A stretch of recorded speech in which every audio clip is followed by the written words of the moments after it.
ចាជំរាបសួរលោកកំពុងអ្នកម្ដាយចាថ្ងៃនេះផងដែរនឹងខ្ញុំវឿនមករៀនបានរៀបចំខ្លួនចេញទៅស្មូតម្ចាស់កម្មវិធីគាត់បានអញ្ជើញនឹងខ្ញុំទៅស្មូតចាប៉ុន្តែមុននឹងទៅនឹងក៏លេចមើលផ្កាក្រៀមមកហើយអាសាដើរចូលផ្ទះពេកអញ្ចឹងហើយមកអត់បានស្រោចទឹកផ្កាទេឥឡូវហ្នឹងគាត់ថារៀបចេញទៅឃើញផ្កាក្រៀមក៏ស្រោចបន្តិចទៅពេលស្រោចឃើញសុទ្ធតែម្រះប្រៅមែនទេប៉ុន្តែម្រះប្រៅនេះគឺនាងខ្ញុំអត់បានដាំទេវាដុះខ្លួនវាហើយបើសិនជាដកទៅដាំកន្លែងផ្សេងគឺអត់ងាយទៅស្រោចទឹកទេចាគឺអាចនឹងងាប់ដាច់ពូជទិញគេអញ្ចឹងយើងដាំនៅគៀនផ្កាអរេយើងស្រោចនៅគៀនផ្កាអញ្ចឹងបានទាំងហូបបានទាំងរស់ទាំងផ្កាយើងទៀតចាហើយថ្ងៃនេះផងដែរនេះខ្ញុំចង់ជម្រាបជូនទៅដល់លោកពុកអ្នកម្ដាយចាឃើញមានដំណងចង់ទិញថូផ្កាចាដាំសម្រាប់ស្នាយតែហុងទៀនម្ទេសស្លឹកគ្រៃ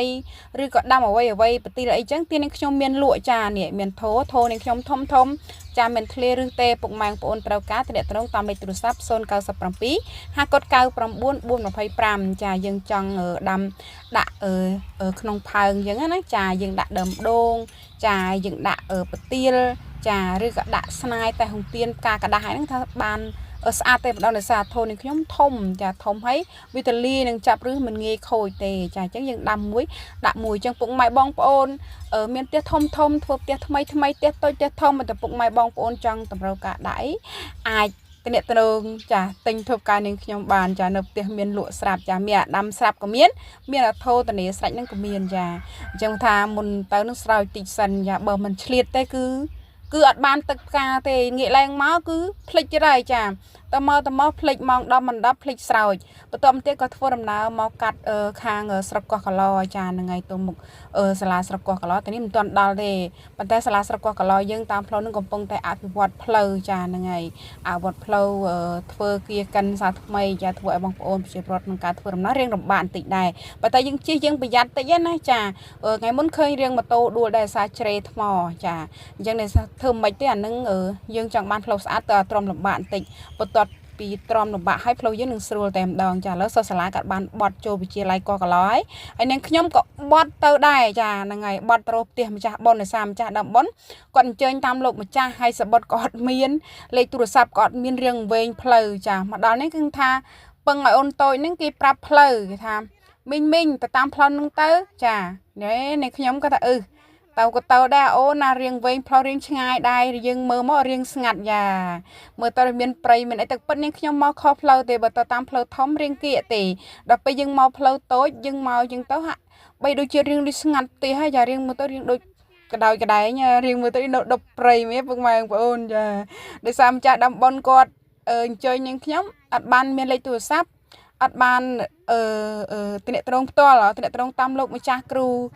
គង់នៅវត្តកោះកឡោចាហើយយើងអត់ដឹងចាអត់ដឹងហើយពេលយើងមករៀងវែងផ្លូវបន្តិចចាឥឡូវនេះអាអូននឹងប្រាប់ផ្លូវហើយចាឥឡូវនាងខ្ញុំកំពុងតែធ្វើដំណើរតទៅមុខទៀតចារៀងមានដប់ព្រៃតិចដែរចាមើលទៅតាមផ្លូវណាចាយើងអត់ដែរមករៀងដូចស្ងាត់ចាបើសិនជាពុកម៉ែបងប្អូនអ្នកនៅនឹងប្រហែលជាពុំស្ងាត់ទេចាហ្នឹងហើយព្រោះក៏ធ្លាប់នៅនឹងហើយយើងអត់ដែរទៅអញ្ចឹងមានអារម្មណ៍ថាដូចស្ងាត់ចាឥឡូវមកដល់កន្លែងនេះគឺថាលឺមីក្រូរៀងឡងតិចហើយចាហ្នឹងហើយព្រោះខ្លាចច្រឡំរោងបុននេះរសារយើងអត់ស្គាល់ចាដឹងតែម្ចាស់បុននឹងឈ្មោះអីចាហើយលេខទូរស័ព្ទក៏អត់មានអញ្ចឹងមានអារម្មណ៍រៀងភ័យភើតិចភ័យខ្លាចចូលខុសរោងបុនចាបើតាមមើលទៅបែរជាមានតែមួយនឹងឯងឥឡូវនេះខ្ញុំធ្វើដំណើរមកដល់ក្នុងរោងបុនហើយចាហើយពេលចៃដន្យអីមកដល់ក្នុងរោងបុនអត់មានមនុស្សទៀតចានៅក្នុងផ្ទះនឹងអត់មានមនុស្សទេមនុស្សទៅនៅខាងម្ចាស់ហៀងទៀតឯណោះអញ្ចឹងមានអារម្មណ៍ថាភ័យបន្តិចខុសរោងបុនហ្នឹងចាឲ្យម្ចាស់ផ្ទះចង់និយាយថាម្ចាស់រោងបុនផ្ទះគាត់ស្អាតចាពោពេញដោយធម្មជាតិចាធម្មជាតិ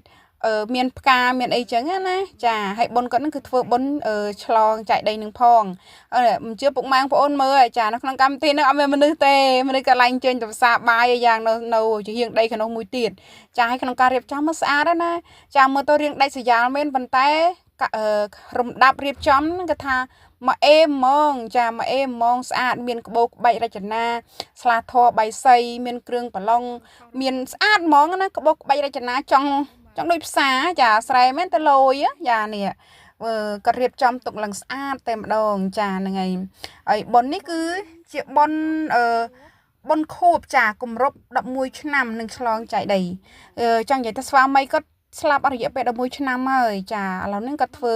បុណ្យគម្រប់ខួបហើយនឹងឆ្លងចែកដីនឹងផងចាហើយចំណុចកម្មវិធីយើងពេលល្ងាចហ្នឹងមានរតនាព្រះអង្គពធទេសនាចាប៉ុន្តែមេឃរោភ្លៀងពុកម៉ែបងប្អូនអើយចាខ្យល់បុកពីក្រោមខ្យល់ធម្មជាតិម្ចាស់ដំបុនគាត់សកាត់អាចុងចុងកណាត់នឹងផងចា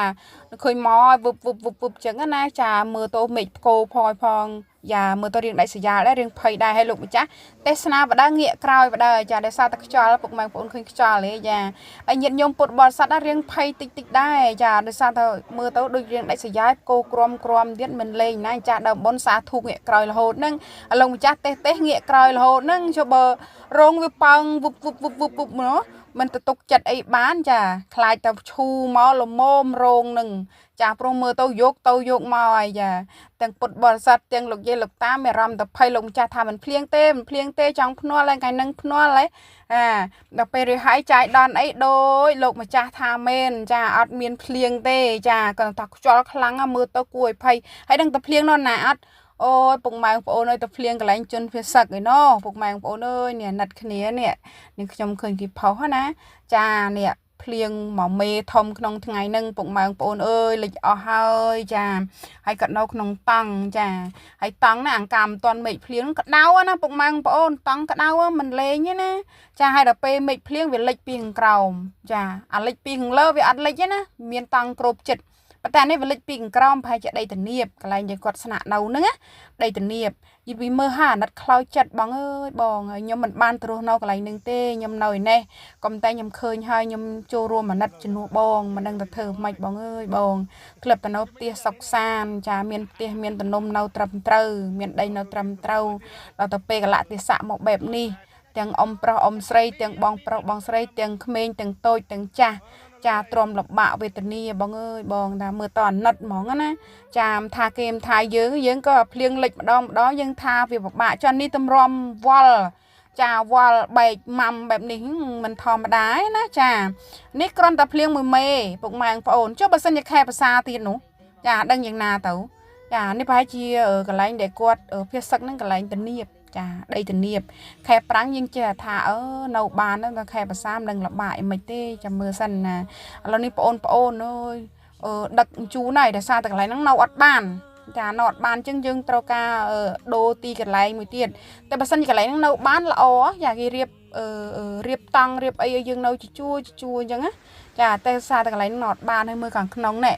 ខាងក្នុងលិចទឹកចាចាំមានបានទៅចាក់ដីចាក់អីឲ្យខ្ពស់ឯណាចាបងថាណាត់មិនដឹងធ្វើម៉េចទេបងអើយចង់និយាយថាខ្ញុំមិនបានទៅនៅកន្លែងហ្នឹងទេប៉ុន្តែឃើញថាអាណិតពុកម៉ែបងប្អូនអាណិតពីចម្ងាយចា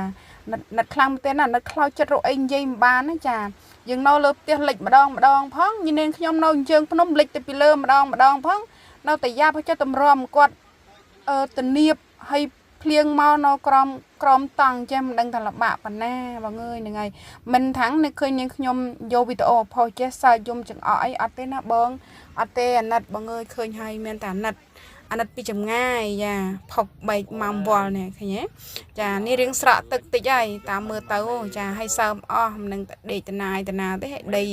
ដីយើងរៀងឈូសឆាយផងដែលនៅបានទេដើរមួយជើងទៅមួយជើងមកងវល់ពេញនឹងឯងហើយនេះដូចនាងខ្ញុំថាអញ្ចឹងអត់ទាន់ធ្លាក់ភ្លៀងខ្លាំងរត់ទៅវល់ខ្លាំងជាងនឹងទៀតចាឥឡូវយើងងាកមកមើលក្នុងកម្មវិធីប៉ុនយើងវិញលោកម្ចាស់ថាអត់មានភ្លៀងទេហើយក៏អត់ភ្លៀងមែននៅខាងកោះកឡោណាប៉ុន្តែនៅខាងផ្សេងភ្លៀងចាចឹងនិយាយក្នុងស្រុកកោះកឡោតែម្ដុំផ្សេងភ្លៀងចាប៉ុន្តែខាងស្រុកកោះកឡោកន្លែងប៉ុនហ្នឹងគឺអត់ភ្លៀងទេចាភ្នំថាប្តីក៏អត់ភ្លៀងដែរហើយនេះលោកម្ចាស់គ្រូអេងសវណ្ណចាហើយពុកម៉ែបងប្អូនមានគោលម្ដងណាលោកម្ចាស់គ្រូអេងសវណ្ណគាត់បានធ្វើបុណ្យផ្កាប្រាក់ចាដើម្បីបានបច្ច័យកសាងសាលាឆាន់អញ្ចឹងថ្ងៃទី7ថ្ងៃទី8ខែ3ពុកម៉ែបងប្អូននៅឃុំថាប្តីស្រុកកោះកឡោអញ្ចឹងទៅចូលរួមឲ្យបានច្រើនកកអាចារ្យដើម្បីបានថវិកាកសាងសមិទ្ធផលនានានៅក្នុងវត្តចាក្នុងការកសាងសមិទ្ធផលនានានៅក្នុងវត្តធ្វើឲ្យយើងបាននៅសម្បត្តិបុណ្យបើថាជួយកសាងដីមាននៅដីបុណ្យបើថាជួយកសាងសាលាឆាន់ឬក៏ព្រះវិហារគឺបាននៅផ្ទះបុណ្យចាបើថាទិញរបស់របរដាក់នៅក្នុងវត្តទិញសម្ភារៈដាក់នៅក្នុងវត្តមានដល់របស់បុណ្យទៀតអញ្ចឹងមិនថាពុកម៉ែបងប្អូនចូលរួមឲ្យបានច្រើនចាដើម្បីបានសទ្ធាបុណ្យកប់ទុក ចានៅបែរអនាគតជាតិឬក៏មិនថាជាតិនេះឬក៏ជាតិមុខរំមេចបានបនច្រើនទាំងអស់គ្នាចាអញ្ចឹងពុកម៉ែបងប្អូនកុំភ្លេចណានៅក្នុងស្រុកកោះកឡឃុំធប់ដីតាមឃុំនីមួយៗនៅក្នុងស្រុកកោះកឡមាន6ឃុំអញ្ចឹងពុកម៉ែបងប្អូនអាចមានសទ្ធាជ្រះថ្លាចូលរួមចាក្នុងបនផ្កាប្រាក់ចានៅវត្តកោះកឡយើងចាថ្ងៃទី7ទី8ចាខែ3ណាចាដើម្បីបានបនបានកសលចារស់ស៊ីមានបានទីជុំនៅអំណាចកសលផលបនដែលយើងបានធ្វើសន្សំទុកសន្សំនៅសេចក្តីល្អមានសទ្ធាជ្រះថ្លានឹងចំណែកក្នុងកម្មវិធីបុណ្យនេះផងដែរគឺថ្ងៃទី1ហ្នឹងគឺជាថ្ងៃទី26ចាបង្ហើយថ្ងៃទី27ចាមានកម្មវិធីដូចជាងូតទឹកជូនទៅដល់លោកឪពុកអ្នកម្ដាយជូនសម្លៀកបំពាក់ជូនបាយទឹករំលឹកគុណមានទាំងពធទេសនាហើយនឹងធ្វើបុណ្យឆ្លងចាយដីនឹងឯងអញ្ចឹងមានការរៀបរាប់ជាលំដាប់រំដោយហូហែរហូតមកដល់ទីបញ្ចប់នឹងឯងឥឡូវនេះក៏ថាលោកអម្ចាស់កំពុងតែធ្វើពិធីចាដង្ហែធាតុមកដាក់នៅចេតដីចាព្រោះអ៊ំប្រុសគាត់បានចែកឋានទៅអស់រយៈពេល11ឆ្នាំទៅហើយចាឥឡូវនេះក៏នឹងថាគាត់បានធ្វើចែកដីហើយគាត់ក៏បានធ្វើពិធីដង្ហែធាតុចាដើម្បីអញ្ជើញឲ្យគាត់មកនៅលើចែកដីថ្មីចាហើយនឹងសុំសេចក្តីសុខស្នុកសុខសប្បាយកូនចៅហ្នឹងរកស៊ីមានបានតិចតិចុំចាហើយចំណែកនាងខ្ញុំវិញក៏ថាមានបានអីទេបានស្វាយមួយចានចាស្វាយមួយចានហ្នឹងពេលដែលលោកម្ចាស់ឈប់ឆាន់ហើយគឺត្រង់រកស្វាយនឹងទុកមុនគេបាយអត់ទាន់រួយរកស្វាយទុកមុនសិនចាមានស្វាយមានបែកគក់អញ្ចឹងណាចាអញ្ចឹងវីដេអូរបស់នាងខ្ញុំមានតែប៉ុណ្្នឹងឯងកសលផលបុណ្យដែលនាងខ្ញុំបានបំពេញបន្តិចបន្តួចសូមចែកជូនទៅដល់លោកពុកអ្នកម្ដាយផងដែលបានតាមដានមើលឃើញវីដេអូរបស់នាងខ្ញុំជួយ share like សូមមកជួបតែសំណាងល្អមានសុខភាពល្អទាំងអស់គ្នាអញ្ចឹងនាងខ្ញុំវុនបរិនសូមគោរពសូមជម្រាបលា